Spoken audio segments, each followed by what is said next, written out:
If everybody could please start taking their seats, we're going to commence the morning shortly.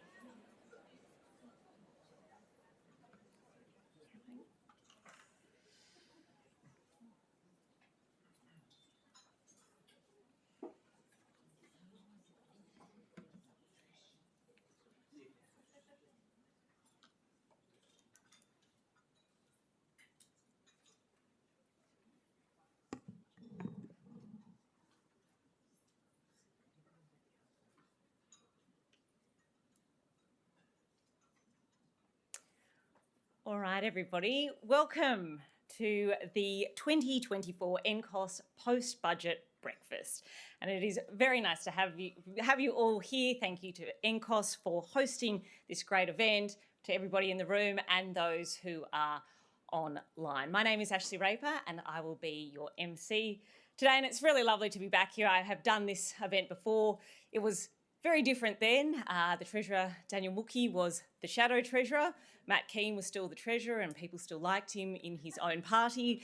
But we've had lots and lots of change, and I now work in Canberra, and realistically for me this is just very nice to be in a room with more than 3 women. So hopefully we will get a lot done. There's a lot to talk about. The NCOSS CEO, Cara Varian, will share some remarks, but first we'll have the Welcome to Country from Shane Laws. Thank you.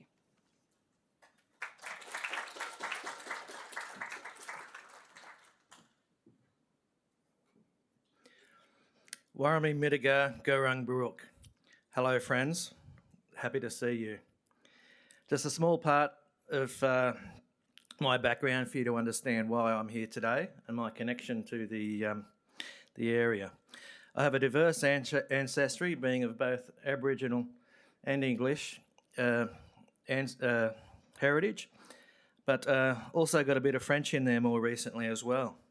I can trace my English bloodline on my father's side, pre-colonisation, far back to England and even further back to the times of Viking rule.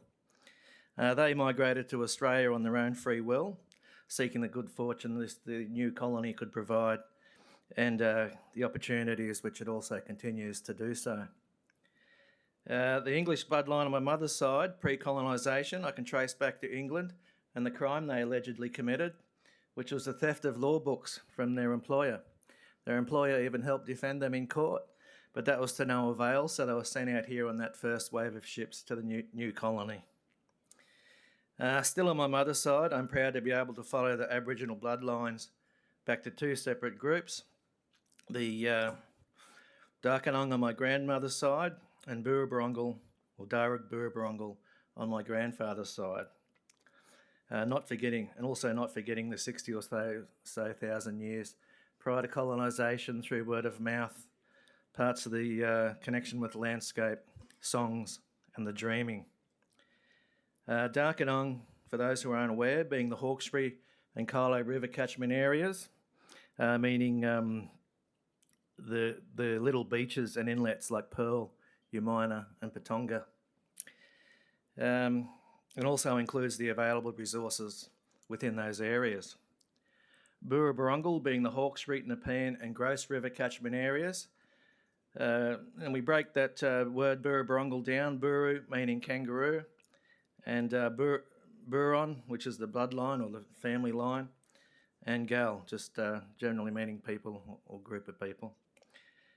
Burrabarongal is a specific clan which is part of the multiple clans within the wider Darug language speaking group, which pretty much from Sydney through to Lithgow. Darug meaning murnong, or the daisy yam that used to grow in abundance along the banks of the Hawkesbury River. Traditionally, when travelling, you would seek out the elders of the clans of the lands you want to access. You must state your intentions, which must be good. You may be just travelling through or staying for a while or engaging in ceremony and trade with that clan. They also give you, once you accept it into the group, into the area, you get information such as knowledge of the lands accordingly. Just a few examples of where you can and shouldn't go, what you can and shouldn't hunt or gather, and along with the better locations of those resources. I'd like you to spare a thought for the traditional custodians of the waters, lands and skies, not just here where we are today, but wherever you may travel throughout this beautiful country of ours. We're in lands of the Gadigal clan, which I pay my respects to their elders past and present, and those emerging in our future and will follow in our footsteps. I also extend that respect to all those who have a genuinely good intentions of being at today's event. Warrami Midiga Darug Nura, welcome friends to today's event on Darug lands. I might just take 1 second for everyone to look at each other at their table and just say Warrami Midiga. It's meaning hello friend. And when we all leave today in the local Darug language dialect, it's Yanu for catch you later, I'm out of here. But thank you for listening, Didgerigora, thank you for listening, and enjoy today's event.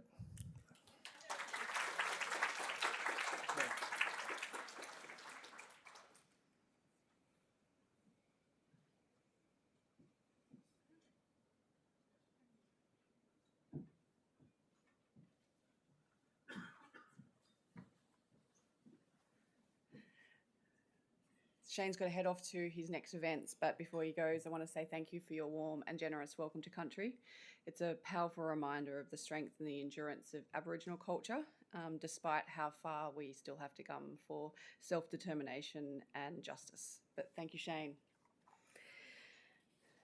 So the annual NCOSS Post-Budget Breakfast is a key event for the social service sector, offering a rare chance to hear directly from the Treasurer, the Shadow Treasurer, and to meet other parliamentarians. As the new CEO of NCOSS, I am honoured to be your host today. I want to thank Joanna Quilty, who led NCOSS for more than 5 years.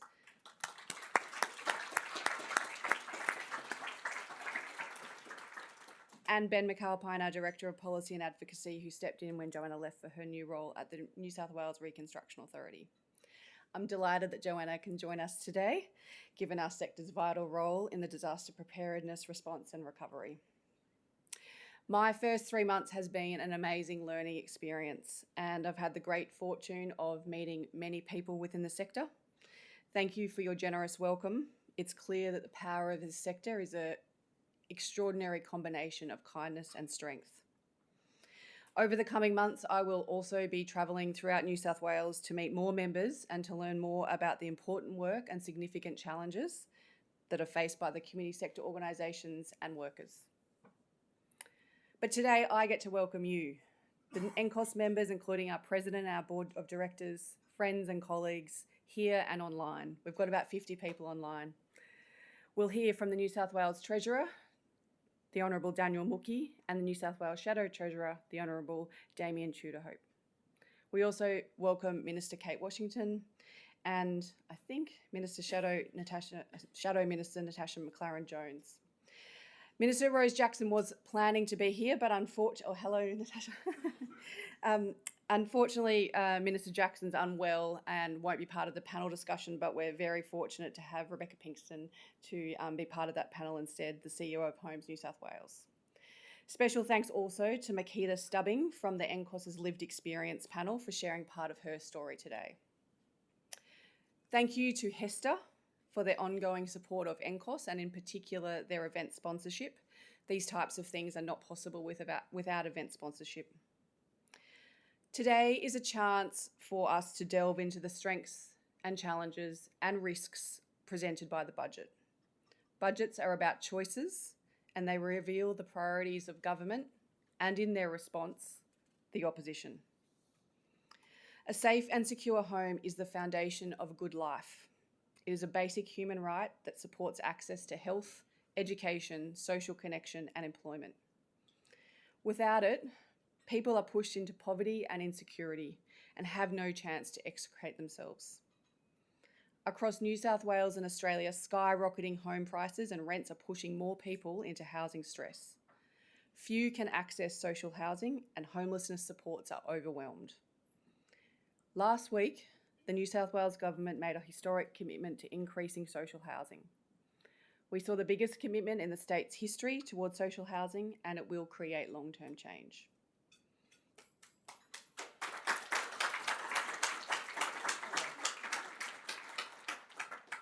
It won't solve the housing crisis created over decades in one budget, but it is a significant step in the right direction. We also saw innovative public policy with the payroll tax incentives to retain bulk billing GPs, increased contributions to the school resource standards, closing the gap initiatives and energy rebates are welcome measures for those on low incomes. These measures will address inequality of access to essential services that every Australian should feel and should be able to rely on, like power to homes, primary health care and education. However, with almost 1 million people in New South Wales living below the poverty line, these measures must be considered a first step. Significant work remains in improving the child protection system, closing the gap, adequately funding community service organisations for mental health, domestic and family violence, financial counselling, tenancy and legal advice, and neighbourhood centres. Inequality is widening across New South Wales and we must do better. So I encourage you to take this opportunity to ask questions of both the Treasurer and the Shadow Treasurer, along with our panel. This is your chance to have your voice heard. Finally, thank you to Ashley, our Master of Ceremonies. Ashley is the network political reporter in the 10 Network with a long career of reporting on New South Wales issues and holding our elected representatives to account. I look forward to a constructive conversation and getting to know more members and friends of NCOSS and to share some of those legendary parliamentary house scones. Thank you.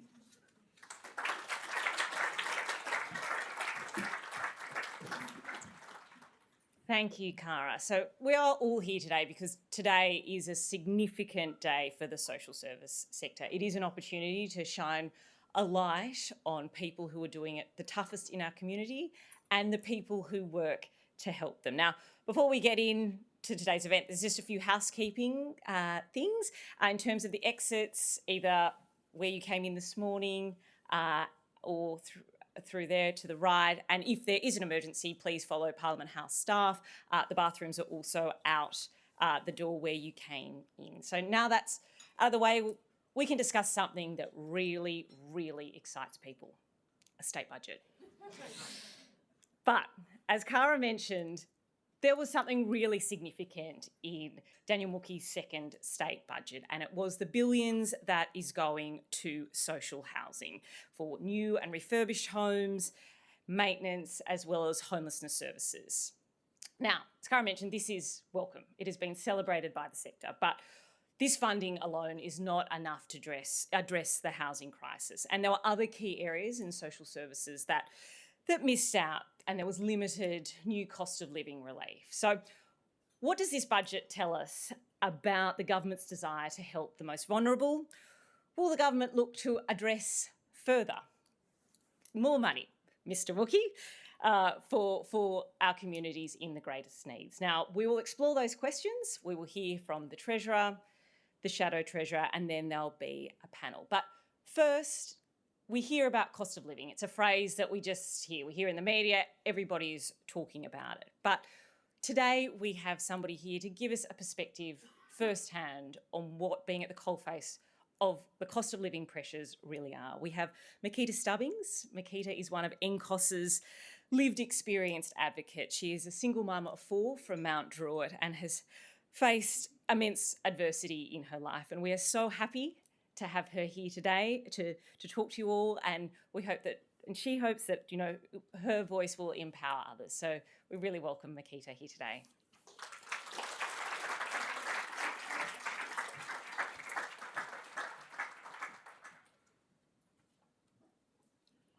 Hi everyone, I'm Makita Stubbins, a single mother of 5 children.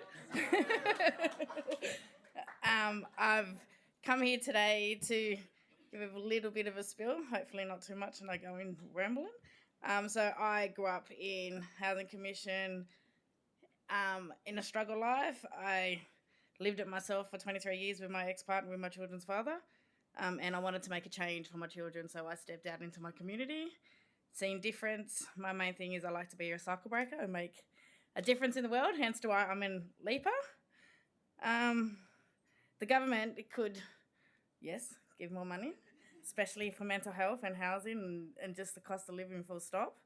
I have 5 children who all have behaviour needs and mental health, and due to me and the father is also having mental health and not being able to get the support we need through the government or through living literally to be able to get the right support to live the life we wanted to live, it took me to having to leave a relationship to be able to ground myself a bit better and make a better life for my children due to living in a norm cycle. And if no one understands what a norm cycle is, that means if you're growing up in toxic, to you it's normal.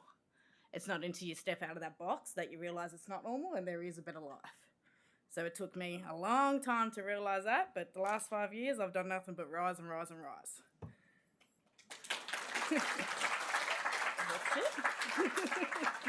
That's it. Thank you.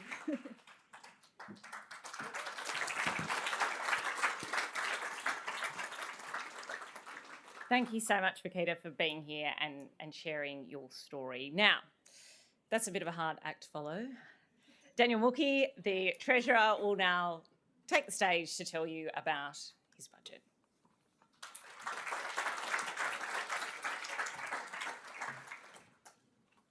Well, good morning, and it's nice to see you all again. And I want to begin by firstly just acknowledging Makita and your story, and equally the courage you showed in telling it.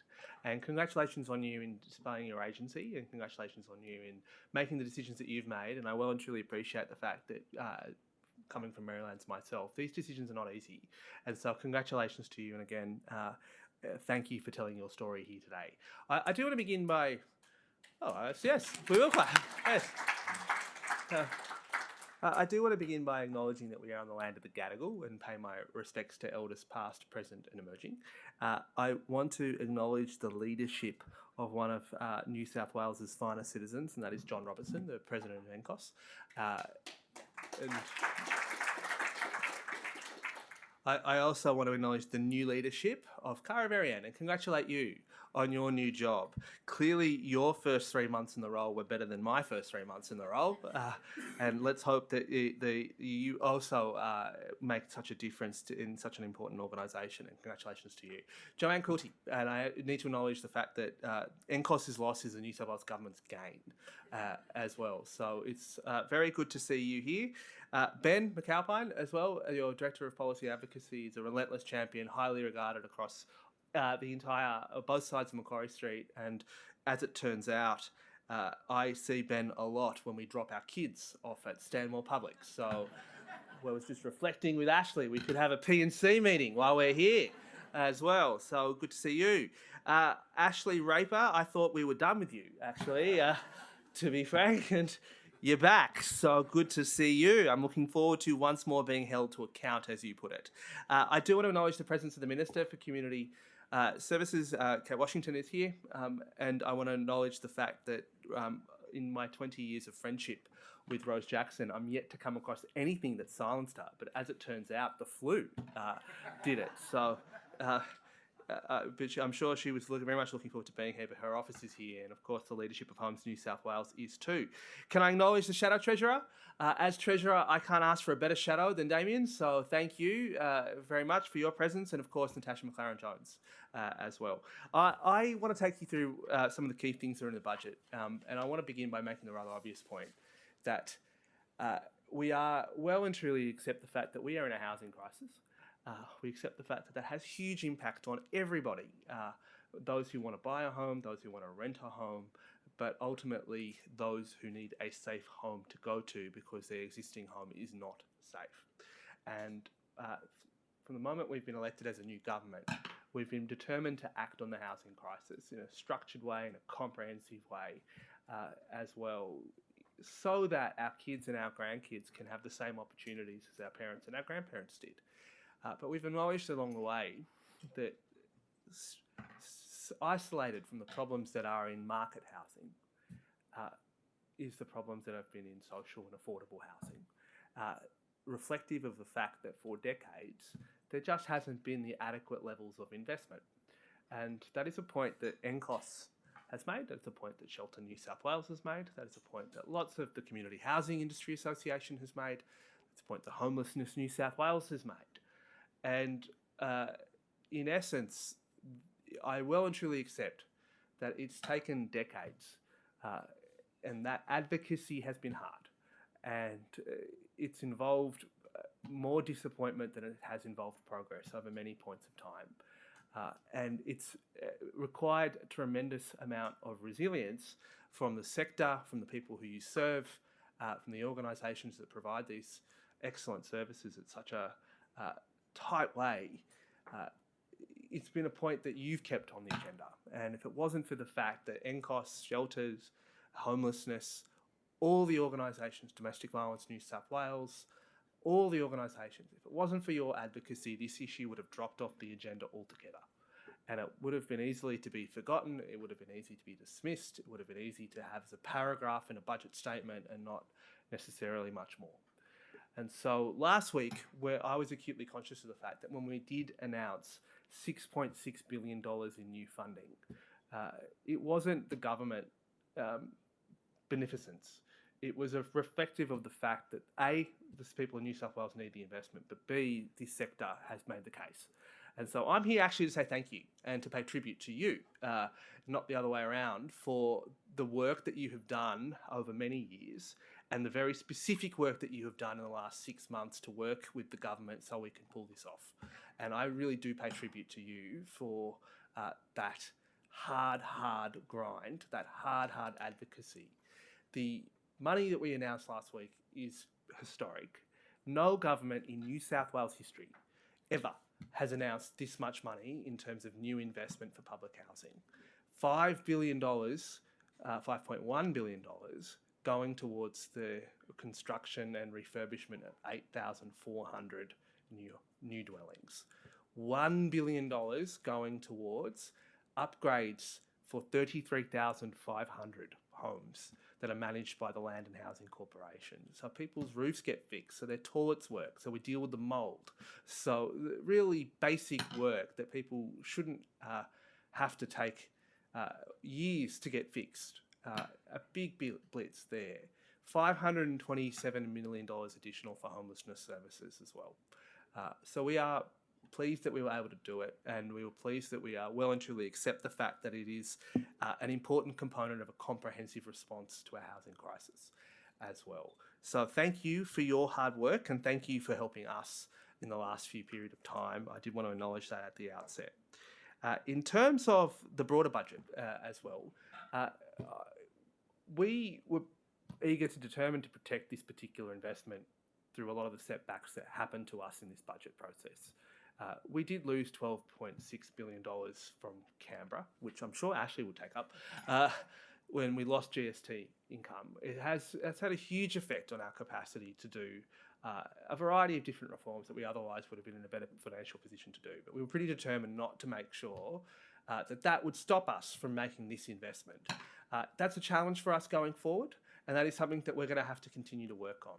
The third point I want to make as well, in terms of some of the other reforms that we have done, we are pleased that in this particular budget we did fund equally a $250 million expansion in domestic violence services as well, in response to some of the terrible tragedies and preventable deaths that we have seen. An important step in an emergency response, but take the housing response and you take the additional funding for the domestic violence organisations. We are beginning to catch up with some of the investments that Victoria has made and Queensland's made. The fact that half the new dwellings are going to be reserved for the victim survivors of family violence, I think, is an important step forward in terms of catapulting New South Wales up in terms of our national response in terms of domestic violence. The other point I do want to make in terms of this particular budget is that we did provide an additional $224.1 million for the child protection system, which I know lots of people hear. But I'm not going to sugarcoat it. That is a system in dire need of reform. And that's, I know the Minister has been working with the sector on many parts, but it requires us to all have the humility to accept the fact that whether it's government-provided care or non-government-provided care, the system's not working. And it's not working for kids, it's not working for many organisations, it's not working for the state. And we have to accept the fact that I well and truly respect that there's lots of people who are advocating for more money, but I want to be very honest. I'm not planning to pour more money into a broken system. And we need the system fixed before we're in a position to make the long-term investments that are required to get a better result. Because I'm acutely conscious of the fact that the actual number of kids in care hasn't necessarily skyrocketed, but the quality of care that they're getting is not up there. And equally, the cost of the care has risen, but the quality has not. And that means that we have to make change. And that is something that we would like to do in partnership with NCOSS, and we'd like to do in partnership with the sector. It's not about choosing public provision over non-government provision or one over the other. It's about making sure that both work together in the interest of reform. But I well and truly accept the point that people are going to make that they'd like to see more investment. But I'd ask you in return to say, honestly, is this a system that you'd be prepared to invest more in? Because it's not working from our perspective, and that's not the system that I'm seeing as well. So that is going to be a difficult challenge for us. And over the course of the next 12 months, I'd like to be in a position when we're coming back to next year's NCOSS budget, where we've got a reform trajectory that's being implemented, and we're well and truly on the way towards implementation. And so I do ask the sector to once more rise and show the leadership that's required to deliver the changes that are needed to make sure that this system does work.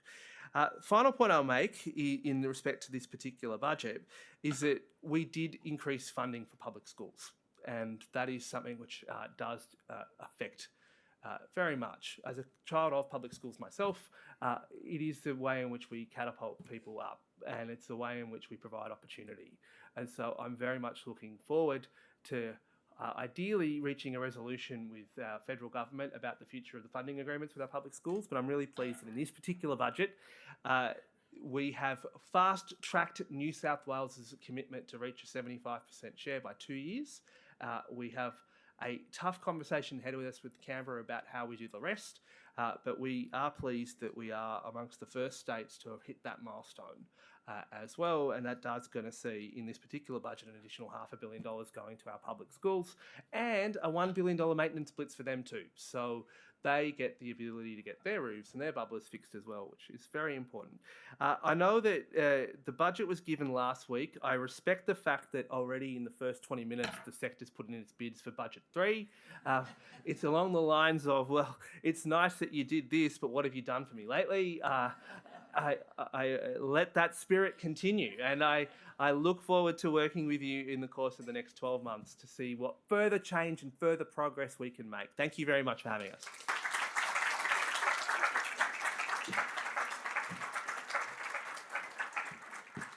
Thank you, Treasurer. Now, I'm sure everybody has lots of questions, but first we'll hear from the Shadow Treasurer, Damien Tudorhope.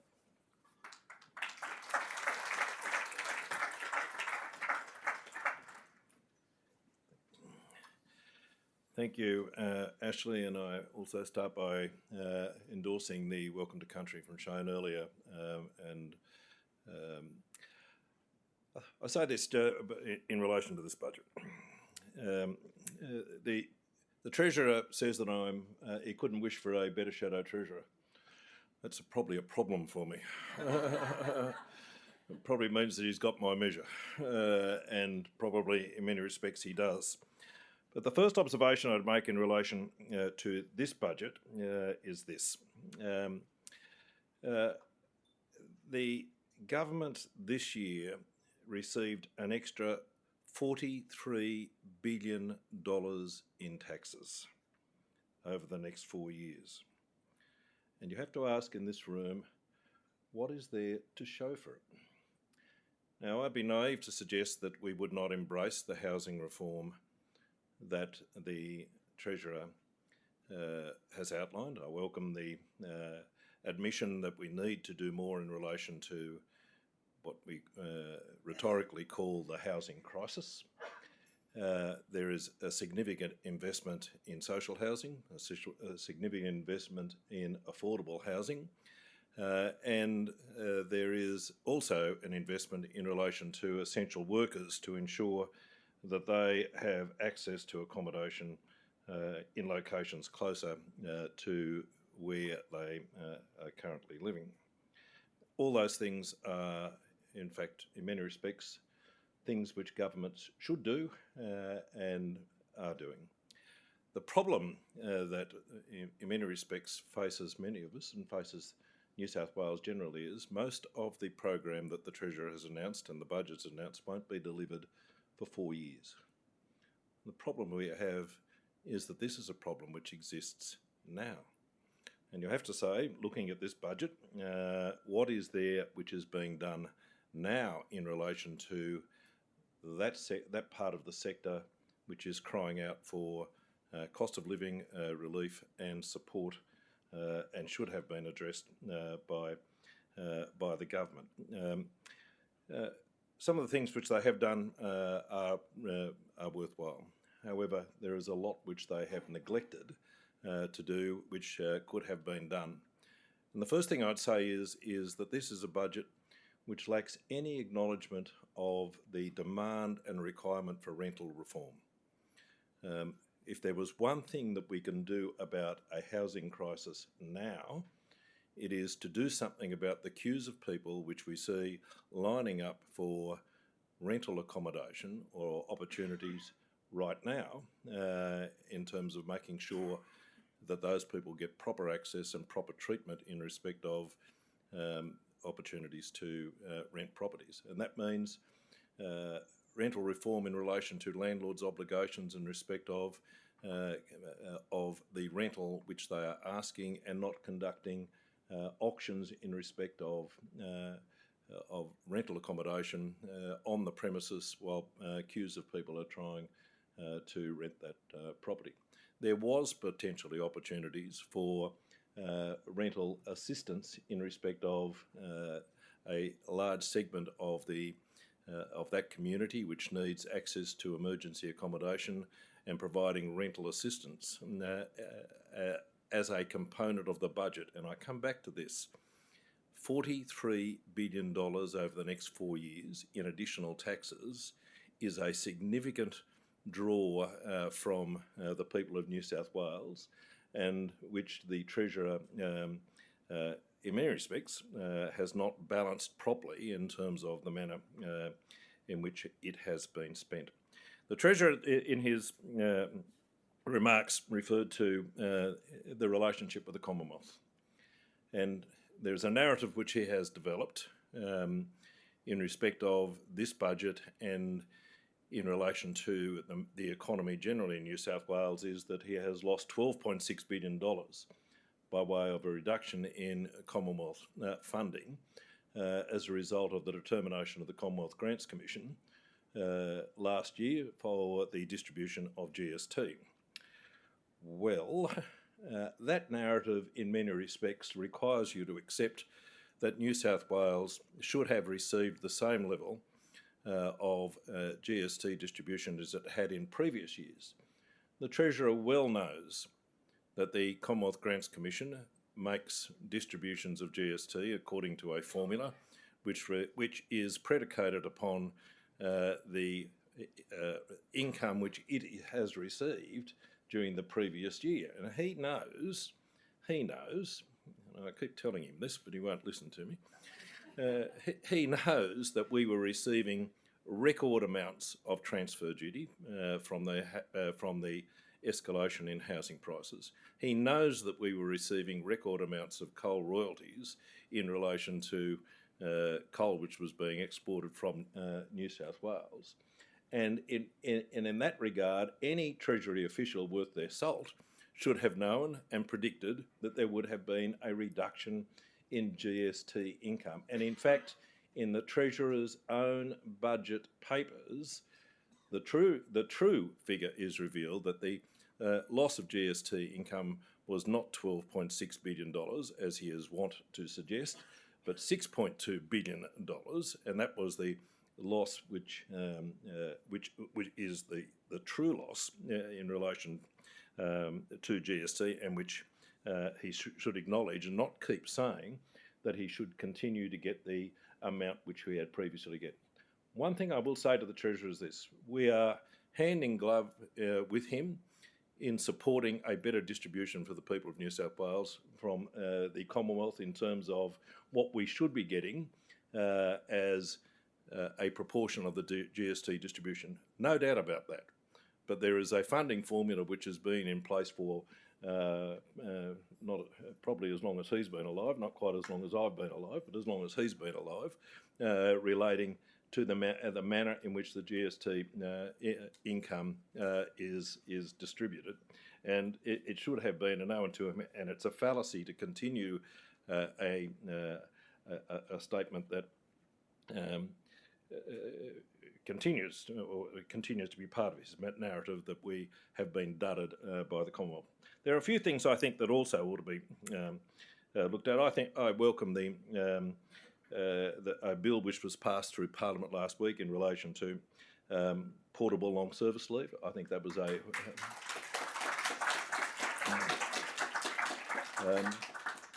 the opposition was happy to work with the government, and there was certainly bipartisan support for that provision.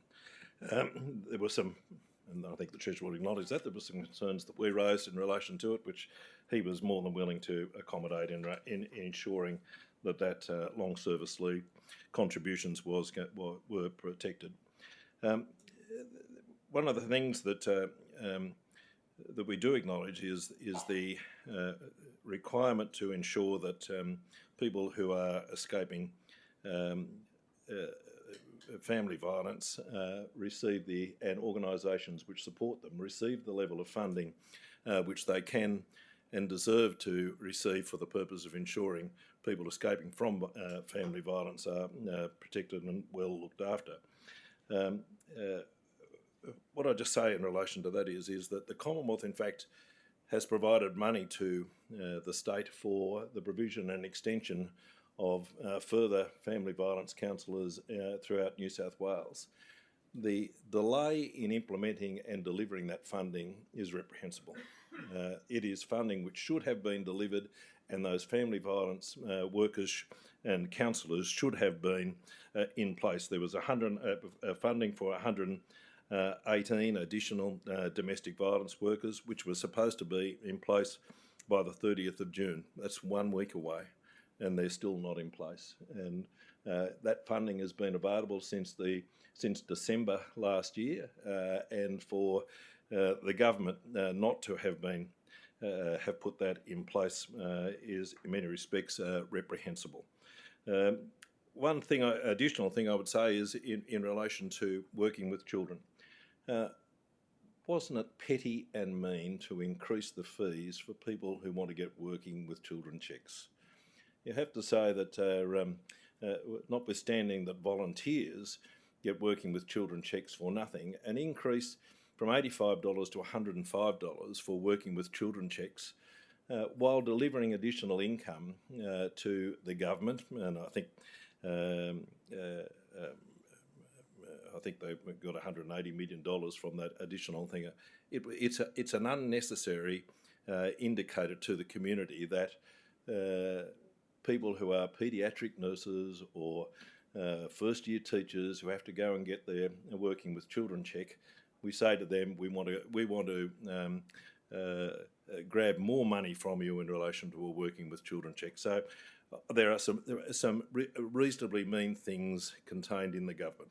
Perhaps, though, the meanest thing contained in the budget, and which does impact on the community and the availability of housing, is the land tax grab in relation to indexation. It's an indexation measure which will, in fact, deliver to the government an additional $1.5 billion. But it is naive to suggest that is not going to be passed on to renters and small businesses. And having recovered an additional $43 billion in extra taxes, the decision to, in fact, seek to recover an additional $1.5 billion by way of land tax, what we would say is the true impact on that is the people who are renters and small businesses, and is something which the government could have done to ensure that those people who were most impacted would not be impacted by that sort of decision. The last thing I'll say is this: the government is right to embrace the payroll tax exemptions from GPs to ensure that there are more GP clinics offering bulk billing, and I think that's a welcome initiative. Again, that's something which we embraced and I suppose encouraged on the government, although the connection between revenue and bulk billing was something which the government in their wisdom thought of, and I think that was a creative thing to do to ensure that more people had access to bulk billing, and I welcome that as an initiative. There are lots of good things in the budget. I think in circumstances where the government was faced with housing issues, I welcome the initiatives that were contained in the budget, but I want to leave you with this thought. Always remember in your negotiations with this government that they are getting $43 billion in extra taxes, and I don't think a lot of it is being distributed to the people in this room. Thank you.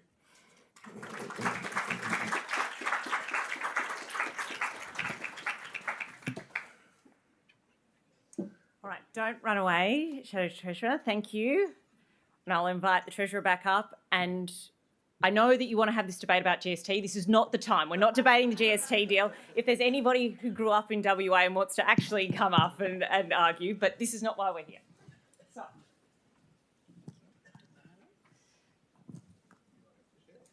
So we heard today, Treasurer, from you, and yes, it is a historic amount of money in your budget for social housing, and yes, it is welcome, but we have heard governments before and they give a significant amount of money and then they tick it and then they come to the next budget and it's like, well, we're not going to give as much this time. We did that last time. So the question here is this going to be ongoing? Is this going to be a focus? And if Homes New South Wales achieves its target, will you set new targets and will there be more money? Well, we're pretty confident that we've got the right level of investment for this budget in the next few years. Short answer is that we are expecting in the terms of the next 12 months for the benefits of the federal government's housing fund to start flowing. New South Wales is bidding very high right now. And then when we start to roll out the broader response, we do expect the numbers of social and affordable homes to rise. But no, I'm going to be upfront. This is a huge investment. It's a big investment, and it's not an investment that you can pull off every year. And Shadow Treasurer, we had 12 years of a coalition government, and this record under your government for social housing wasn't a great one. Do you support this level of investment in social housing? Is there a bipartisan approach to this? Well, I think it'd be trite to say that we do support it.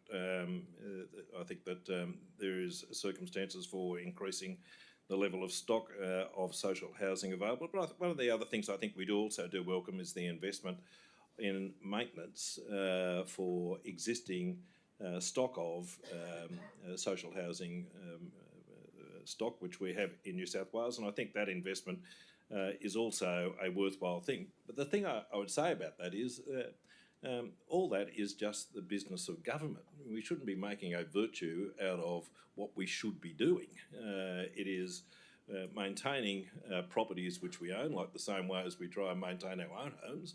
Government should be maintaining the stock of social housing which they make available for... which arguably is behind, arguably, Natasha McLaren-Jones, who is probably the best family and community service minister we've ever had, is in the room. She'd probably have an argument with that, but I agree. But it is something which is always being a challenge for government to make sure that we deliver the right level of maintenance and number of social housing opportunities. Just one more question before we open it up to the floor. Now, the bulk billing support initiative is a key cost of living measure that was also welcome, but there was limited support in other cost of living areas, and with food, energy, medicine, the bills going up. Is there anything else up your sleeve in terms of policy announcements that we should expect in the cost of living space between now and the next budget? Well, firstly, I make 2 points. one, in this particular budget, we are rolling out the toll relief. That's funded. It's going well, and we encourage everybody who needs it to sign up. The second point is we did flag last year that we are in the process of overhauling some of our energy rebates, which go to low income to no income people, and that the first wave of that is out. People saw in the budget that was good, and that's because we have a lot of vouchers and programs people weren't using. And there's no point that money sitting in the Treasury's bank account when it's there to be used for people who are dealing with rising power prices. But the third point I make is that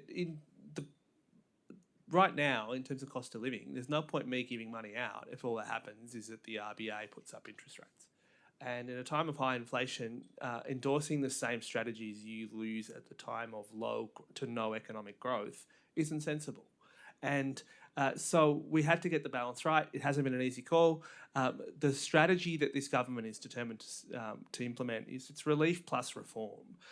We're not really interested in sort of purely treating the symptoms of badly functioning markets, purely treating the symptoms of the deleterious effects of privatisation. We're interested in actually the structural reform that alleviates these pressures in the first place, which is why tolls is a good example.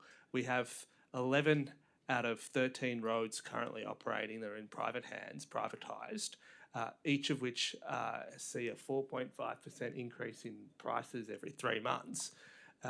We need to fix that problem. And at the same time, we've put in place a toll cap to give relief while that reform work is underway. So that's the core of our strategy that we're going to focus on and we're going to stay with. We do welcome the fact that the federal government moved in this space, and the federal government moving in this space meant that we were in a better position to allocate our scarce resources towards housing. And Shadow Treasurer, the Berejiklian and Perrottet government loved a voucher. It was obviously different economic times. Do you think there could have been more for cost of living, and what would you have liked to have seen, or what would a coalition government give? Well, the Treasurer makes the concession that there is no increased cost of living measures other than the continuation of the existing. And the bulk billing. Well, sorry, and which I do acknowledge. There is a continuation of a number of programs. However, there was, for families across the state, the removal of active kids rebates. There was the removal of seniors travel cards. There was the removal of creative kids rebates. In many respects, if the Treasurer is arguing that we have removed those because the delivery of those voucher systems were in fact inflationary, I'd have issue with that, because the nature of voucher systems is that they are directed towards a cost of living measure for family. Every family now who has to pay for their kids to participate in sport on weekends or some sort of music lesson or what other creative program it is, now has to pay for that, and lots are not doing it anymore. And it was the previous government's position that it is deleterious to us as a community if our kids aren't playing sport, if our kids are not involved in creative opportunities, or alternatively that seniors don't get access to travel the way that they used to. Now, the Treasurer will say that we could no longer afford them. No. The funding fell off a cliff, so you had to reallocate. The money. If the Treasurer could read the budget, like he always claims that he was able to do, and he is a great budget reader. He would have had a great. Not so good a budget writer. Not so good a budget writer, but he's a great budget reader. And the fact of the matter is, any Treasurer, Shadow Treasurer, would have known that the funding was there on a year-to-year basis, and he would have known that. So to come and sort of say, "Oh, I wasn't really there," and we decided not to fund. The decision is, and Ash made this decision, or someone made this decision at the very early beginning. Budgets are about the decisions we make and their choices, and The government chose not to continue funding for active kids. It chose not to do seniors rebates. It chose not to give other cost of living measures that the previous government has embraced, and it also chose to reduce palliative care funding. So there are lots of things that I think that the choices that the government makes are, in our view, defective, but there are some choices which they have made, which we do embrace, and I think the bulk billing initiative was a good one, and I think the investment also in social housing is also a good one. But don't let them get away with the fact that they have had rivers of gold pouring into their treasury coffers, and things which are potentially opportunities for cost of living have been ignored. All right, let's hear from the floor now. Do we have a question? Thank you, Treasurer and Shadow Treasurer. I'm Sally Cowling, Director at APSEC. We acknowledge that the important investment in social housing and domestic and family violence can make a difference to child protection outcomes for Aboriginal families. But APSEC has been imploring the New South Wales Government to use the budget to invest in strengthening and supporting families, keeping Aboriginal families together and bringing more of our children home. Treasurer, both you and Minister Washington have acknowledged that the child protection system is broken. To quote the New South Wales Audit Office just a couple of days before you got to your feet, it's inefficient, ineffective and unsustainable.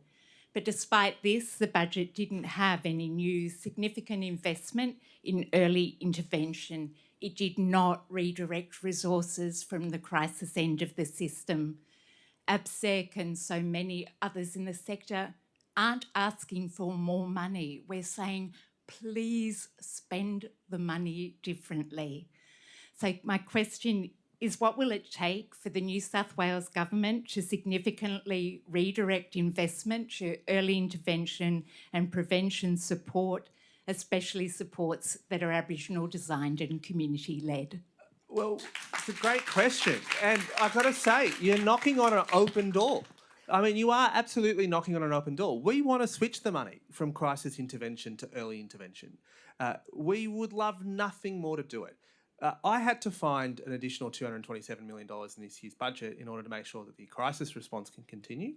There is over the course of the forward estimates, there's more than $200 million, I think, each year going towards early intervention. But please, we would like to shift it too. And if what's it going to take, it's going to take us accepting the fact that effectively the 2017 Goward reforms failed. They failed. And it's saddled us with a disastrous system that is failing children and it's failing Indigenous kids incredibly. And we want to work with ACOs and we want to work with as many of them as we can to switch it. But that requires all of us to sign up to that reform. That requires all of us to say, yep, we've got to switch the resources. And yes, that's going to require some non-for-profits to lose out. And that's going to require us to drive the for-profit people who are in this system out of the system. And that's going to be a hard change. So I welcome your advocacy. I very much continue to speak out about how bad this system is because we would like to be in a position to work with you to reform it. That requires everybody changing approach, and that does require us having some pretty tough conversations with lots of people, including those who work directly for government and those who contract to government. Zach Carter, Manning Valley Indigenous Community Support Services. I wanted to ask about the dedication to increasing capacity, especially for the regional areas, considering that we are always shunted out of pools for metro areas. We have funding reallocated, especially for this year's election. And yet it's our services that are going unheard and our communities that are going underserved when we don't have the resources, staffing or more to contribute to your goals as government. Meanwhile, some of our services are funding ourselves as not-for-profits, which isn't and should not be the case. And we are simply being left unheard, left unheard, left unheard. What commitment to capacity building can this government provide? So I don't know what election you're referring to. I don't know what that is because there's not a state election for 2 more years. But I'm happy to look into whatever particular issue that is facing your service in your particular region. The broader question around capacity building around the sector, we well and truly accept the fact that the sector would like us to make some changes. First couple of things that we are doing. Firstly, we're pretty determined to introduce 5-year contracts and to give you certainty about your organisation's futures. Secondly, we're very shortly likely to make a decision around and on that 5-year contract process, we would also like to put it where a system where if you're accredited with effectively one department, you don't need to go for accreditation with every other department. I do think the sector's been making a good point for a number of years now. Why do you have to go through a separate accreditation system for New South Wales Health when DCJ accredits you? And we do need to move towards a universal accreditation system. The third thing is we would like to be in a position in which those 5-year contracts then also allow for us to automatically index your wages. So it's not every year that there's a knock on the door saying we would like to do it. I need to make a decision shortly about the minimum wage decision from 2 weeks ago. We do think that we can get to a better system when it comes to providing the sector with far more certainty around its funding. We would love to be in a position where we would like to get away everyone from the idea that as soon as you get this year's funding, you've got to automatically begin applying for next.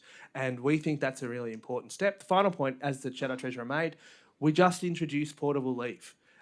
Also because we think it's very important in terms of retaining workers into the area that they can accrue leave and they can, regardless of how long they're with one particular form of organisation or another, if they're working in the sector, they can accrue the same benefits from their labour as other workers who work in less precarious circumstances.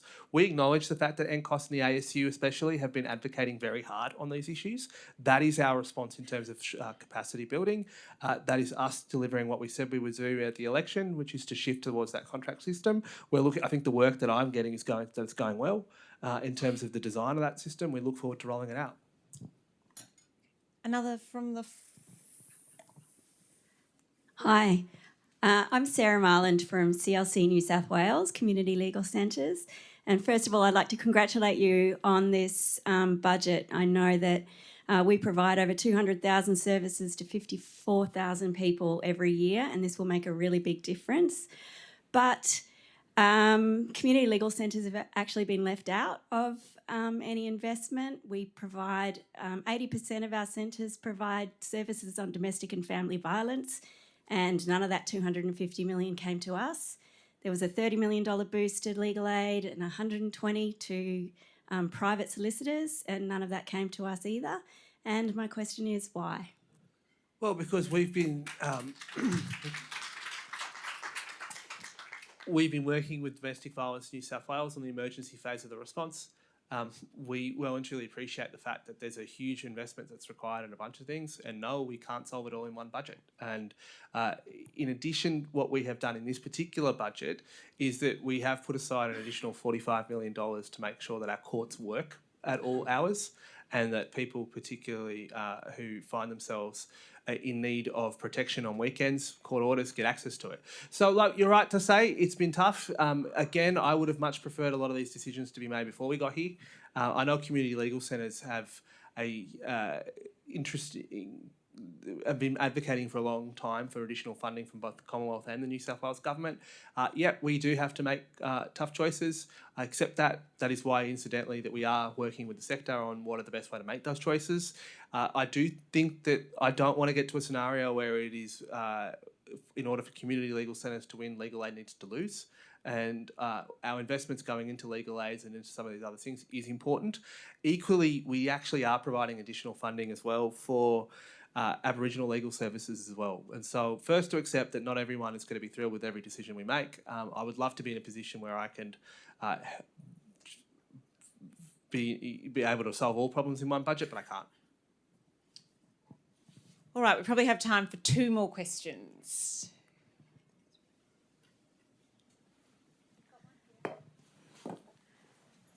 Hello, Treasurer. Bastian from People with Disability Australia. Not asking for any more funding, but rather how it's invested.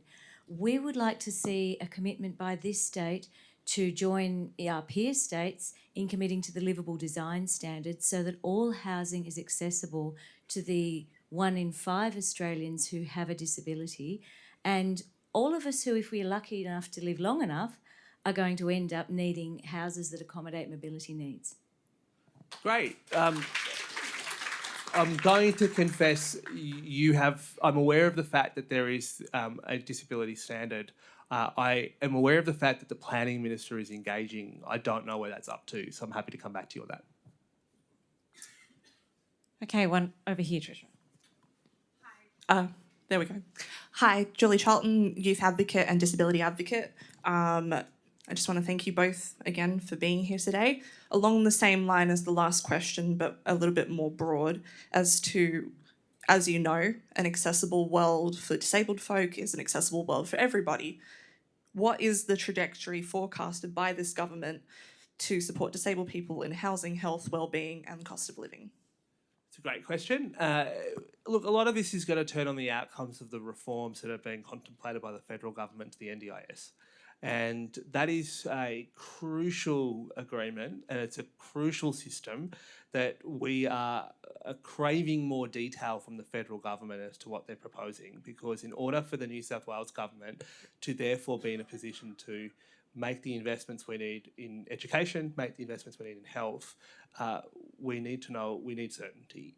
I'd love to be in a position to be sitting here today saying we have that certainty. We don't.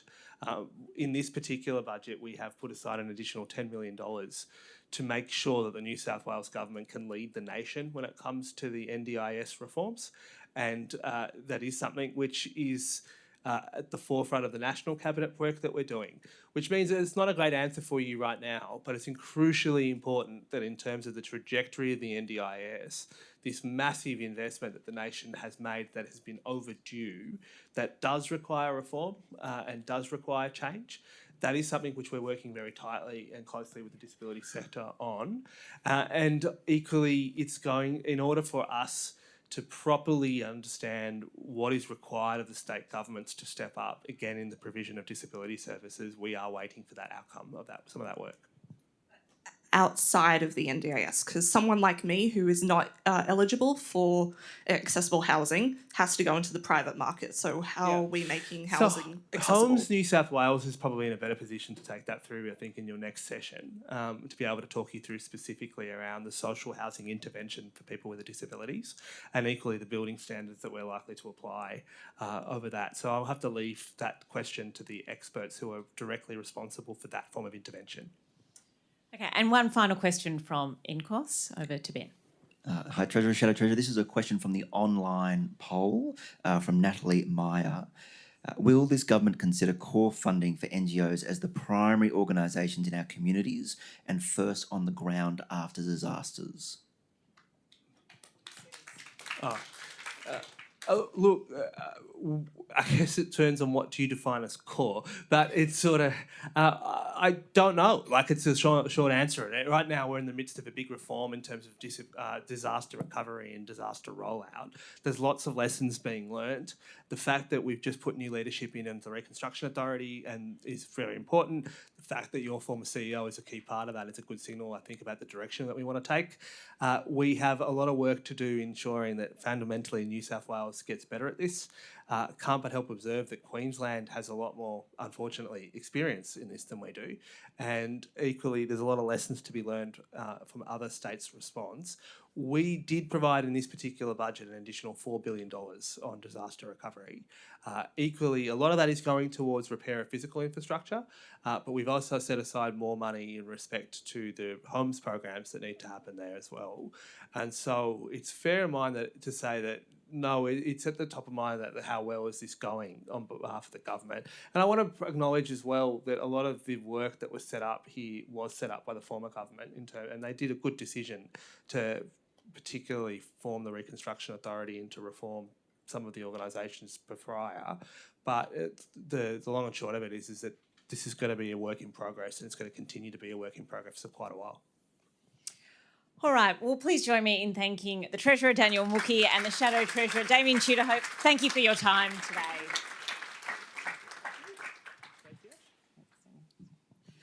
All right, we now come to the panel portion of the morning. Now, we have 4 panellists. Our first is Rebecca Pinkston, who is the Chief Executive of Homes New South Wales, who has the big job of implementing what has been announced in the budget. It is the division of the Department of Communities and Justice responsible for housing and homelessness sectors. She has almost 2 decades of experience in the housing sector. So welcome, Rebecca. Paul Coe, we invite you to the stage, is a Wiradjuri man and is the Chief Executive at Birribee Housing. Birribee Housing is an Aboriginal community-controlled housing provider wholly owned by the New South Wales Aboriginal Land Council, managing over 480 properties across the state. Paul has previously held roles in the Aboriginal Affairs New South Wales and the Department of Family and Community Services, so thank you for being here. Third, we have John Lahar. Now, John is the Chief Executive Officer at ABSEC. Welcome. The peak organisation for Aboriginal children and families in New South Wales. John is a Birri-Gubba, Waka Waka and Tongan man and is also a member of the Metropolitan Land Aboriginal Council. And finally, we have Jessica Innes. Jessica is the Chief Executive at Peppercorn Services and has worked in the sector for 20 years. Now, Peppercorn is a local community service in the Hawkesbury region, providing an enormous range of supports, including child, family, aged and disability services, transport, flood recovery supports and wellbeing supports. Please welcome our panel.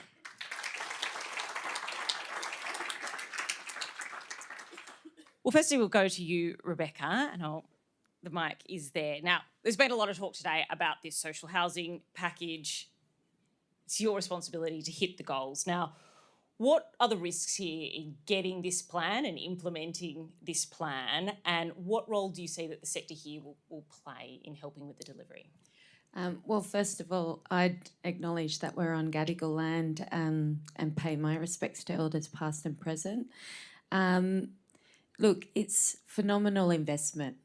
I think for many of us in the room, and they're probably sick of me hearing about housing, but we've been fighting for investment in social and affordable housing for decades, and we finally have a commitment to fund housing over the long term. And one of the parts of the package that I am most happy about is a real commitment to maintenance for public housing, because having seen the standard coming back into government after being in the community housing sector, our 260,000 residents deserve better. And so this funding is really important for them. When we're talking about new supply, though, there are some major challenges that we're facing in New South Wales, and there'll be things that are not new to anyone in this room, but post-COVID, the cost of construction has escalated. We're facing real issues around access to trades and availability to trades and builders who are there to be able to deliver this package. So they're real problems, structural problems in the industry. But what I will say is we've got precedent for this. This is exactly the time when the government needs to step up, working in partnership with our community housing sector and developer and building partners to deliver more homes on the ground, and we've done it. During the GFC, there was a complete bottoming out of the construction industry in Australia. Through the Nation Building Stimulus Program and the efforts by government and community housing, we actually kickstarted the industry. So I think there's real potential now with setting out budget, being able to really develop a pipeline in New South Wales of new social and affordable homes and key worker homes, that we can be the catalyst to kickstart the industry. And I will say that what we need to do is also look at innovative ways to do that. And so some of the work that we're doing in Homes New South Wales around modern methods of construction and being able to really bring modern methods of construction to scale in New South Wales will only happen with this investment. So there's challenges and they're real, but there's so many positive things that we have in New South Wales in place. We have a strong agency now in Homes New South Wales that's able to coordinate, and we've got the strongest community and Aboriginal community housing sector in the country, and they're already getting ready to deliver under the Housing Australia Future Fund. So I think we're really well positioned to be able to actually just get on and deliver. But just with all the challenges, do you think it's going to push out, you know, in terms of timelines with deliveries just because of those challenges? Are we actually going to get it, you know, sooner rather than later? I mean, housing takes a long time, doesn't it, to build, to develop. We've got some real fundamentals, though, in New South Wales underway, and we know for a fact that New South Wales was oversubscribed in the Housing Australia Future Fund recent round. That means that there are actual developments ready to go in New South Wales that we can build upon, and the state itself has those developments as well. So I think that we already know that we can deliver in New South Wales. But yes, housing does take time to flow through, and hopefully we can leverage some of the planning reforms to our benefit, self-approval powers to our benefit. But we do know that those projects are ready to go. They're just waiting for the investment. Right, and Paul, just to you, it's in this investment, it is unclear how much will go to Aboriginal community-controlled housing providers. What are your expectations? What do you want to see, and where do you want to see the funds go if they do go to Aboriginal housing? I think first off, acknowledge there's Aboriginal people in social housing. So 10% social housing is Aboriginal people. So they'll get that. And we look at the waiting list, there's Aboriginal people in that list as well. So the lean into that will have a benefit. There's Aboriginal people accessing homeless services at record numbers, 20% on the street count, 30% homeless services, and worryingly, 40% climbing and out of home care. So we're actually going to have increasing numbers in time. So they will receive the benefits of this kind of program. The bottlenecks in homeless services, where we're having people being turned away at absolute crisis, is a breaking point for the sector. And so the investment of $500 million into that, from homelessness to also family violence services, is incredible. But the absence of clear Aboriginal spend in this is still telling. We have roughly 3% going to AHO for a maintenance program. Now, maintenance will help. Absolutely anyone in social housing needs dignity. The absence of such compounds the social issues that we have out in these communities. And so maintenance is an absolute necessity. The difficulty we have as an Aboriginal provider, we don't see what that means downstream. We're engaged in a market where effectively AHO has grown their asset base by $2 billion over the last 3 years. They've increased their revenue by having a stock transfer from LAC. They've transferred some to the sector, but not the same amount, so increasing their revenue. We didn't get title transfers from the AHO. We have short-term contracts, and we're kind of uncertain about what our future is. I'm technically on a contract that expires this week. And so how do I leverage that? I can't. And in comparison to our CHP partners who've had stock transfers and title, they're actively building stock and growing their own market and engaging in that space. Aboriginal providers have been deprived of that. And so there is absolutely a need to look at the Strong Family, Strong Communities strategy from the AHO 2018. Pre-COVID, the sector's moved, the market has moved. We need a major reform of that strategy that looks at helping us move ahead and not being in a space where we pathologise the Aboriginal sector as being almost incompetent and not able to carry it forward. We are there ready to move ahead, but being denied by effectively someone who's behaving as a market competitor.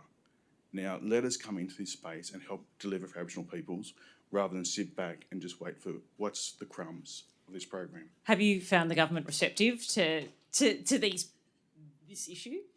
No. In short, we're applauding housing outcomes. We need that. And there's an element, though, of being selfish in that space, going that Aboriginal self-determination is Aboriginal people moving programs forward for ourselves, not being government-led in this space entirely. What we can't see is a program that lets us move that forward. We've been equipped to behave like a mainstream CHP. We should be, and we can carry that forward. We're not getting permission by government to do that. And the opportunities, half, as Beck mentioned, has come and gone in the first wave. As I've touched on, my contract doesn't allow me to participate in half. It runs out in a week, so that passes us by. Without title of property, we really don't have the leverage points. And what we need from the AHO is a clear mandate that it's going to look at that for the sector. And also, where we're looking at the upper parts, and the lean in the other space is about poverty. When we look at Aboriginal kids entering out of home care, one of the primary entry points is around poverty. Aboriginal spend is the opportunity in this budget. It isn't mentioned. An acknowledgement to the AHO, as much as I can criticise them, their Aboriginal spend targets have been phenomenal. They deliver on behalf of the government and they over-deliver. The ask has to be in homes, in the build program coming up. What can you do to lift the Aboriginal spend? So effectively what we're doing is helping to build an Aboriginal economy, which helps improve outcomes for Aboriginal families across the state, trying to decrease the entry levels of Aboriginal kids in out-of-home care. All right, just to you, John, now. We heard the Treasurer discuss earlier about Aboriginal children in out-of-home care, about the system. He said, you're banging on an open door. What do you respond to that? You know, you can bang on an open door, but can you hear the banging if the door's open? Yeah, probably should acknowledge, congratulate the Treasurer on his budget and the commitment that he's made to homes and to families in that regard. In that, and I actually, sorry, to think that his response was probably accurate, and that it's not just on the government, it's not just about dollars, it's about there being a significant investment into the out-of-home care sector, and that the sector needs to be able and mature enough to have a conversation around how it redirects and invests that to early interventions. It probably also goes to the point around the investment into maintenance and housing, that there needs to, we congratulate the Treasurer on that and the government on doing so, in that we know that housing is a critical driver for the overrepresentation of Aboriginal children in the sector, or the impacts of low housing and the confusion of that with impacts of neglect or the notion of neglect in Aboriginal families. So that's why we were excited by that. I think what we are more so excited is about continuing to have a working relationship with the Homes in New South Wales to really start to understand how much of an impact housing is having on driving overrepresentation of Aboriginal children and families in out-of-home care. The only thing I probably wanted to flag with the Treasurer was that he continued to note the sector and government and the child in isolation. I think, and I don't know, maybe it's just reminiscent of him, but the need to focus on families, and families are the solutions for what is a broken system when we talk about out-of-home care, and how can we better strengthen and support those families to continue to provide care for their children and their extended kin is where the sector needs to get to. So I appreciate the challenges of what is a sector that is has blown out of budget, which means that we as people that are driving and informing and reforming this sector need to be a bit do actually. I think for those who've been working in this sector for far longer than I know, that there is report after report, even more recently from the Audit Office, that there is enough literature out there to already tell you that the system's broken, and we've provided solutions to consecutive governments, not just this one, that the solutions lie within families and in communities, and it is about us redirecting that investment to strengthen a family's response to some of the challenges that we are feeling. But yeah, that's where my thoughts on the Treasurer's announcements. Now, to you, Jessica, the Hawkesbury has obviously, even a week or so ago, has experienced a number of flood events. Peppercorn Services help people. Can you just talk us through what you're doing on the ground at the moment, and what you'd like to see from government in terms of more help and support, and also how we plan more broadly, with these events are going to happen more frequently? Yeah, thanks. So a fortnight ago, 8th flood in 3 and a bit years. So the community's had a severe impact from that.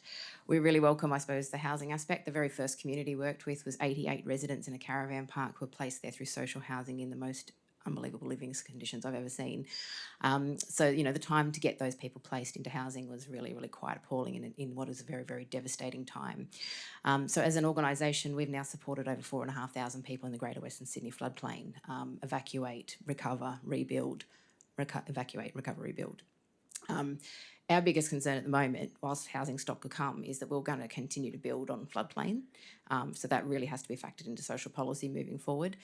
And the other issue is nobody can get insurance at the moment. Insurance is killing our social services sector, let alone the people who are trying to get away with every other day lives. $25,000 for insurance on a property is not viable, obviously. So there's a lot of issues facing our community, and very much welcome the social house. I don't know where we're going to put all these houses and how that actually all works.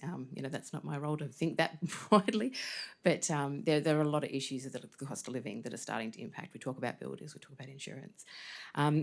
And I suppose the other thing is when we start to sit down and we start thinking about planning and we talk about, the investment into the health system, nobody can afford cars to get anywhere at the moment. So we talk about tolls and things like that. People can't afford to put petrol in the car, let alone pay for the car to be on the road. As a community transport provider, we're finding now the whole entire sector is being told they're not going to be insuring their actual vehicles on the road. These are vehicles that have been driven through potholes and they've been worn to the ground. There's no investment in the capital infrastructure to keep community transport on the road at the moment. So there's a lot of forward planning now when we start talking about more houses and more population being supported to live in New South Wales, and how do we continue to help meet those health outcomes, the wider outcomes of where people actually have a house over there, a roof over their head. They can afford to put food on the table and they can afford to see their GP when they need to on a Saturday morning. Do you think there's a disconnect between what you're hearing here or what you're seeing from governments, both state and federally, and what's actually happening on the ground? I think the disconnect's because it's been such a long time coming. All of a sudden now we've got this today and it's, we all got very excited. I think there's been a lot of chatter in the room that, this is a really great opportunity. It is the grain of sand on the beach though. There are so many multifacets to what our communities are going through at the moment. So no, I think it's, and again, highly applauded as to where we're at. It's just the starting line. The marathon's yet to come. All right, now we'll open it up to the floor. Does anybody want to ask any of our panellists a question? Yep, up the back there. Yeah, thank you. Just to second what John was saying around that we have been going to the government with solutions for years to the broken out-of-home care system. So my name's Corinne from Foster Neighbourhood Centre, and as part of LCSA, we have been advocating for core operational funding for years. So the redirection of funding into investing in families, investing in communities, investing in neighbourhood centres as core essential social infrastructure in regional communities where services aren't reaching needs to be considered. And I guess my question is, how can we together amplify our voice about this redirection of funding into families, early intervention? We saw the Community Services Grants Program years ago, and the New South Wales government said, come on a journey with us through the Early Intervention Placement Prevention Program. Come on a journey with us to targeted early intervention. All we're seeing is millions invested in crisis response, sitting with children in motel rooms because there's no foster care placement for those kids, where you have got neighbourhood centres within regional communities with no core operational funding, volunteers at the front desk responding to domestic violence victims with physical injuries, calling out for support, and there's no funding to wrap support around, develop networks, build community capacity to solve their own problems. So we need to work together to amplify our voice and say, give that money to the communities where the services are based. Does Jessica, John, or Paul, any thoughts about how to combat that and capture the audience? Oh, look, it resonates with us. I suppose at the end of the day, we were the community service provider called at 2 a.m. to come and help get those 88 residents out. That wasn't our core business. It was the things that you step in as neighbourhood centres that understand their community, they understand where they're at, they understand what they're going through. A lot of what we do in community service is obviously working with people who aren't in the mainstream service system. It is knowing where the pockets exist and where the crises exist. It's usually the soft touch approach to someone walking into a neighbourhood centre saying, I just don't know where to start and can I have a talk with someone? So, investment in that front line and that community centre hub approach, and the work that LCSA has been prominent in that, NCOSS in their sector development work in natural disasters as well. I think we've got a number of crises facing our sectors at the moment in our communities, natural disasters, domestic violence, children in out-of-home care. So I think there's a lot of initiatives that they can be done, but they need to really start with grassroots and community-led approaches. They've got a lot of solutions. They just need the resources to get them going. All right. Some over here.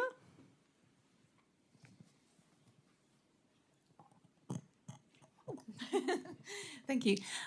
Good morning. I'm Susan Watson, CEO for FAMS, the New South Wales peak body for early intervention and prevention child protection. Child protection is very much on the agenda at the moment. And my question to the panel, leading on from the Treasurer's conversation around the system's broken and there's not a massive escalation of children into out-of-home care. I'm struggling a bit. Is that the reason why we don't invest in early intervention and prevention. And hearing what was mentioned around homelessness, how can we as a sector really, really work together to ensure that the next budget we're seeing multi-millions of dollars going into early intervention to stop children ending up in out-of-home care in the first place, where the system is definitely broken? All right, who wants to take that? I'm happy to do it. Look, I think one of the things where we provide services with DCJ for children and families in the Hawkesbury as well. Absolutely welcome. I think DCJ are the first agency I've ever heard of that's actually starting to look at flexibility provisions in our contracts as well, but also then the longer term view of how those services do. But they're certainly very underfunded. To be able to be more flexible in services, to be able to know that you've got someone to call at whatever hour of the night. Those are sort of early intervention responses when people need all those supports. But, you know, getting into the schools, COVID was a really, really tough time, obviously, for our sector. And I think as a community, communities are still recovering from that. The children who were out of school for so long, so being able to reconnect with that. But again, it takes a lot of investment and time. I think the overhaul of what DCJ is doing at the moment with TI, I think is really great. Bringing Aboriginal community-led organisations to the forefront of that is going to be really quite critical to see some really big impact and changes. Yeah, Paul, do you? Hi, I think it was a good question. The worry I have with the current budget, and we can look from the housing lens, if we take family violence as an example, from the new build program, half the houses will go to people experiencing violence. When we look in the homeless services, there's $250 million going to domestic family violence services. But when we look down the list, there's $10 million going to a men's behaviour change program. Now, that becomes indicative of how we invest in intervention or not. And when we know that family violence is predominantly led by men, we aren't investing into that program area sufficiently, nor have we done it for time. When we've looked over the years, Victoria led us as a state for too long in this space. We had incidents of this across the state, whereas Victoria had them scattered everywhere. Trying to uplift that as a change program is not coming there in the investment style it's needed. And then that flows onto other areas of business. The amount of kids who enter out of home care, again, from family violence is phenomenal. But yet we don't have these things that can break the cycle. And it's not just a case of moving people away. Yes, there's investment in the staying home leaving violence, and that I applaud. But then you're treating the issue, not preventing it. And so those kind of early intervention models aren't being invested into the same level.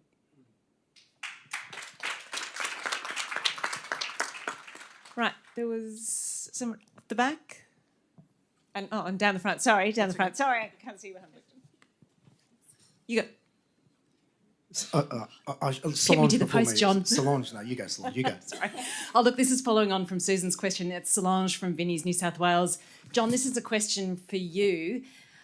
What is it that we can do as the community sector to support ABSEC to get child protection and the interests of First Nations kids and their families on the agenda for the next budget? Because it sounds like there's an opportunity, or at least the Treasurer is talking like there's an opportunity for reform potentially in future budgets. And we've seen with a sustained collective advocacy across the sector that we're able to create that grassroots pressure for change. So how can we support you and ABSEC and other ACOs in the sector to get better outcomes for Aboriginal kids and families? Thanks, Solange, for the question. How can you support us is to continue to support the work that we're currently doing through a number of initiatives that ABSEC are leading on reforming the sector, such as the push for a commissioner in the state of New South Wales, which is the biggest state of Aboriginal people, yet we're one of the last states to appoint an independent Aboriginal commissioner to provide greater oversight and accountability of a sector that is inefficient and broken. Continue to support the growth of Aboriginal community-controlled organisations, which means that each and every one of us across the state need to have conversations on how we can support that, which means fundamentally potentially stepping out of a market, stepping out of a place and ensuring that that transition of investment is going to Aboriginal community-controlled organisations to continue to enable them to be self-determining in the work that they do by providing services to and for Aboriginal people. And that sounds simple to say, but what we've seen is that it's difficult to do. There is a need for each of the NGOs within the space and the sector at large to respond to that in a way that centres not just the child but the family at the core of those discussions, and that it's not just about bottom lines of organisations, and that is probably a lot to ask of a sector, but it's one I know that there are leaders in this room that are continuing to reach out to ABSEC to lean into those conversations and navigate that space, but it does mean a redirection of investment. And obviously there is a need for a change in legislative powers to enable self-determination in its true sense, where Aboriginal children and their families have agency in discussions when they're making decisions about Aboriginal families, that those families are empowered to say, well, actually, no, we don't want to see that response, or we don't want to go there, or these aren't the solutions that we're looking for, but really enabling them to do so. There's just some. There is a long line of things, and that goes to the point that the system is broken, but there is a lot to be done in changing this system that continues, that is backed on the state-sanctioned abduction of Aboriginal children. Let that marinate, that we comfortably sit in a space where it is okay for state governments to continue to remove Aboriginal children. And that's something that we are not comfortable with. And I think collectively, when I say those things to the audience, obviously, I'm sure that they're also left with the same feeling of, why do we enable this to happen? And so there is a call to action around to ensure that in any other budget that we continue to centre investment into families, so that it actually it'll have an impact on every single one of us. The social service sector will change once we invest in families as the key drivers of their own determination, their own destinies. And I think there's a piece of work in that. But again, Solange, there is so much to do. So if anybody does want to support and work with ABSEC and/or Aboriginal community control peaks across the state, then please do reach out to us following today. If not, follow us on any of our channels. You're on. John from Shelton, New South Wales. Thank you for the opportunity to have this event and for the authenticity that we see from the Treasurer and indeed the opposition. Just a general comment firstly. I think we've moved from just talking about affordability when it comes to housing to these other A's. Absolutely, I'm hearing about accessibility and need, particularly, and I'll put it to Rebecca, that Homes New South Wales needs to lead in making all dwellings accessible that we build moving forward, and retrofitting as much as we can. I think that the A, accessible, affordable, and to John's point, agency, I think it's all A's we need, not just one. We get lots of questions from our members and from other people saying, what about the little bit of funding that we might need for a particular program? What about men exiting the criminal justice system? What about more common grounds? What about more foyers? I'm interested about the commitment that was made for the innovation fund. So perhaps you could talk to that as a font or a possible next step where some particular program responses might be able to look to. I'll start with Rebecca. The thing that one of the good things, and it goes to the point around ongoing funding and how you have core funding and can try and make a reform. I mean, if ever there's an example of that in New South Wales, it's a temporary accommodation budget. So before this budget, the temporary accommodation budget was always just an annual allocation. And for those who know temporary accommodation, it's for people who end up really in crisis in a motel or hotel. Pretty terrible outcome for you if you're homeless and you end up in a hotel motel, as aside from going into a specialist homeless service. You know, this is the first time we've had ongoing funding for 4 years that will enable us to reform. So I do think that what services are saying is true. You do need some funding certainty to embed any reform. And what is good about the temporary accommodation is it's no longer being seen as some budget within Homes New South Wales. It's actually seen as a crisis homelessness response. How can we do it more effectively with homelessness services that are doing that as well, really well on the ground? So looking at that collaboratively. The other element of it, and it builds on a program that DCJ put in place called the Community Housing Innovation Fund, which enabled organisations to come with good ideas that required extra funding to be able to transform, reform, meet a priority need. And so the Homelessness Innovation Fund is $100 million over 4 years, and it's to do exactly that. It's to provide funding to services who want to try something different, who want to move and make a change, who want to work in collaboration differently, and they'll be able to apply through that fund to test ideas. I mean, the issue around innovation is you're not always going to get it right. And so you can't put your whole organisation's viability on the line to go into some reform process. You need to be able to test things and take a risk. And sometimes it'll work and sometimes it won't, but it'll help us learn over time to how we really need to start to change and reform different parts of the service system. So looking at those types of, I think that government as a whole can look at how it uses money a little bit differently to be able to enable services to go on a reform agenda, which doesn't mean everything or nothing. You can try different things and change over time. So the Homelessness Innovation Fund is based on that. We'll also have the Community Housing Innovation Fund to do just that in community housing as well. And we'll have the Aboriginal Community Housing Innovation Fund. So they enable organisations to grow and test and trial new ideas at the same time as delivering just really great services on the front line. Paul, do you want to add to that? I guess from our perspective, we need a bit more line of sight of where that is and when it's coming down. As a market that has to be looking in advance, preparing yourself, it doesn't help to have a tender drop and have a 3-week turnaround to try and develop a major housing reform. In comparison to our mainstream partners who have the capacity and funds to self-fund these in advance and prep, we're a sector that actually waits till we see what comes out of government and then respond to that. And when we try and do major programs, particularly around development that requires DA and such, you can't do that on a turnaround. And so it's almost a change from us, from the AHO, a change of your procurement modelling. Tender to us in a different method to how you tender in the mainstream model. Give us lead time to work to that, so that when we're investing money, which we don't have much of, we know it's going down towards a program where we can see a potential outcome, rather than have some of the models, a mainstream model that says you've got the money to self-fund this in advance, and it's part of your investment loss, and if you just don't get it, that's okay, you can wear it. But for us, it could actually push back a provider entirely.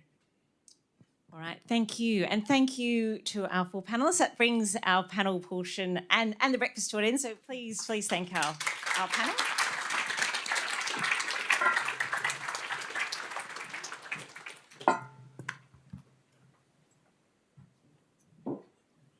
And thank you all for being here today for the annual NCOSS Post-Budget Breakfast. We hope you've enjoyed it. We hope we've had a good discussion really around, yes, money, which is very important, but also around the reforms. And it seems from in this room and what we've heard from the Treasurer today, Daniel Mookie, that there is political will in terms of looking at what can be done, not just in throwing more money, because I don't think there's a lot more money for him to give, but in terms of redesigning systems. So it's really over to you guys and looking, apparently the door's open. So so we'll see what happens, and hope you've enjoyed the morning. And I will invite the NCOSS President, John Robertson, who's a fixture here every breakfast. Over to you.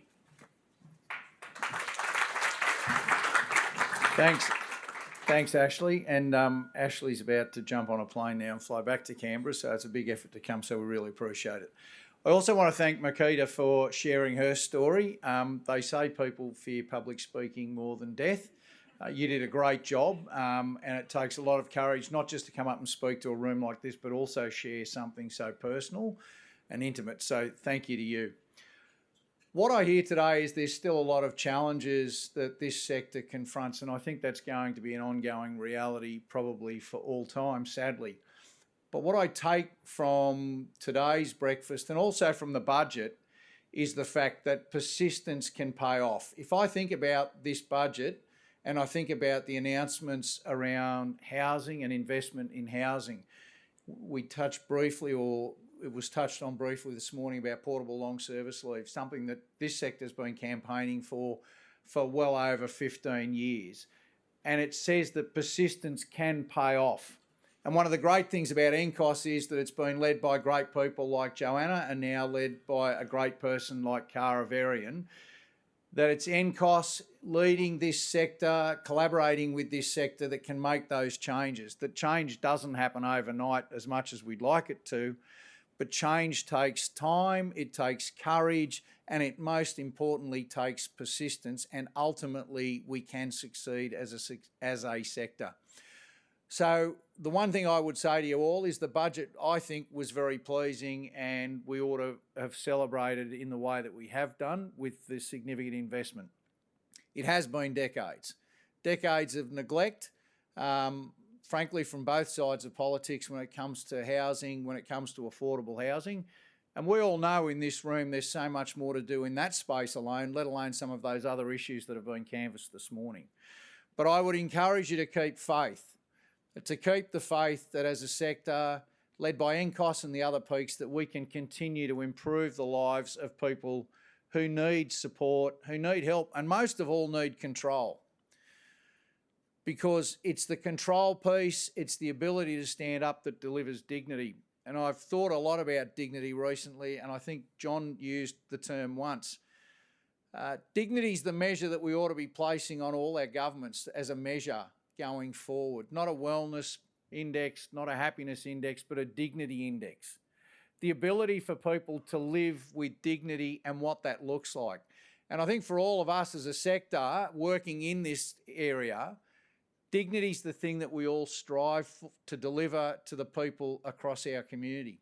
So we ought to start thinking about what does that look like? What are the measures that we expect of governments of all persuasions when it comes to improving the lot of people who live in this state and live in this nation? For me, housing's one of those key things.